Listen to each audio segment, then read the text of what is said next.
Pascal আন্দোলনে উত্তাল বাংলাদেশ এবং ৬ ফেব্রুয়ারি রাজপথে কী ঘটেছিল তা নিয়ে এখন সারা দেশে চলছে তুমুল আলোচনা ও সমালোচনা।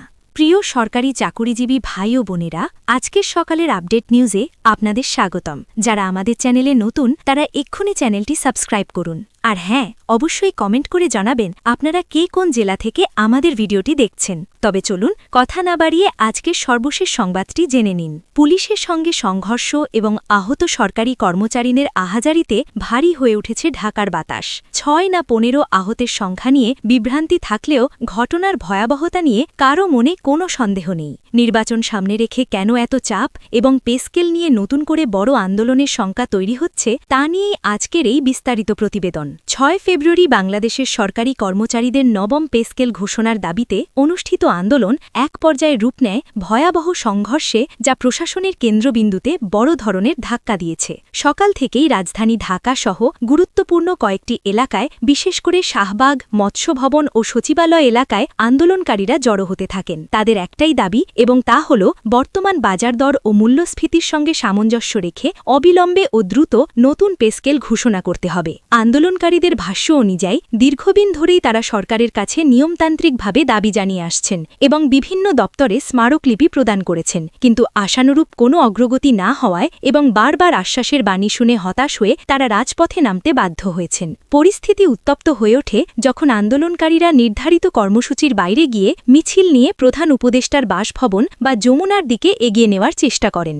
ঠিক এই সময় আইনশৃঙ্খলা রক্ষাকারী বাহিনীর সঙ্গে আন্দোলনকারীদের ধাক্কাধাক্কি ও বাকবিতণ্ডা শুরু হয়। পুলিশ ব্যারিকেড দিয়ে তাদের আটকানোর চেষ্টা করলে উত্তেজনা চরমে পৌঁছায়। এক পর্যায়ে পুলিশ লাঠিচার্জ করে এবং জলকামান ব্যবহার করে পরিস্থিতি নিয়ন্ত্রণে আনার চেষ্টা করে। এতে কয়েকজন সরকারি কর্মচারী গুরুতর আহত হন এবং রাজপথে জুটিয়ে পড়েন।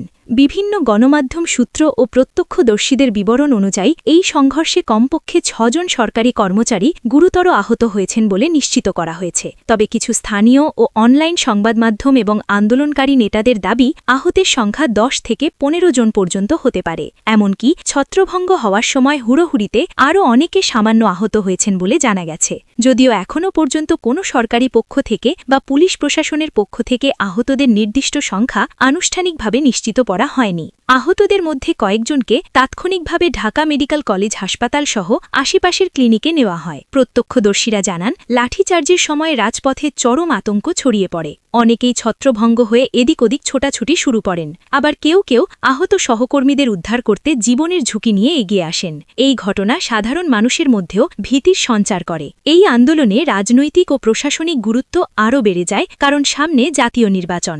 বিশ্লেষকরা মনে করছেন, নির্বাচনকে সামনে রেখে দেশের লক্ষ লক্ষ সরকারি কর্মচারীদের এই অসন্তোষ সরকারকে বাড়তি ও অনাকাঙ্ক্ষিত চাপে ফেলতে পারে। পেস্কেল ইস্যু এখন শুধু বেতন বাড়ানোর প্রশাসনিক দাবি নয়, বরং এটি একটি বড় রাজনৈতিক ও সামাজিক ইস্যুতে পরিণত হচ্ছে, যা ভোটের মাঠেও প্রভাব ফেলতে পারে। সরকারের পক্ষ থেকে অবশ্য বলা হয়েছে, পেস্কেল একটি অত্যন্ত সংবেদনশীল ও জটিল অর্থনৈতিক বিষয় এবং এটি সময় নিয়ে পর্যালোচনা করতে হয়। হুট করে কোনো সিদ্ধান্ত নিলে তা দেশের অর্থনীতির ওপর নেতিবাচক প্রভাব ফেলতে পারে। অর্থনৈতিক পরিস্থিতি, বাজেট ঘাটতি, রাজস্ব আয়ের নিম্নগতি এবং আন্তর্জাতিক ঋণের চাপের কথাও সরকারের পক্ষ থেকে বারবার উল্লেখ করা হচ্ছে। তবে আন্দোলনকারীরা বলছেন, এসব অজুহাতে আর চলবে না, কারণ দ্রব্যমূল্যের ঊর্ধ্বগতি তাদের পিঠ দেয়ালে ঠেকে দিয়েছে। চাল, ডাল, তেল, নুন থেকে শুরু করে জীবন রক্ষাকারী ওষুধের দাম যেভাবে বেড়েছে, তাতে বর্তমান বেতনে সংসার চালানো অসম্ভব হয়ে পড়েছে।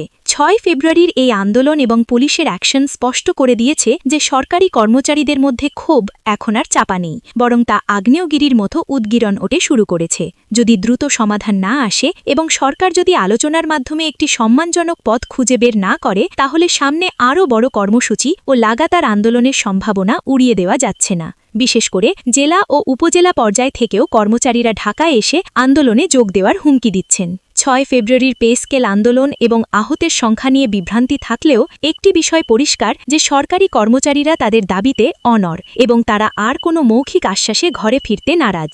এর ফলে সৃষ্ট রাজনৈতিক প্রভাব আগামী দিনগুলিতে দেশের প্রশাসনিক কার্যক্রমকে স্থবির করে দিতে পারে বলে আশঙ্কা করা হচ্ছে।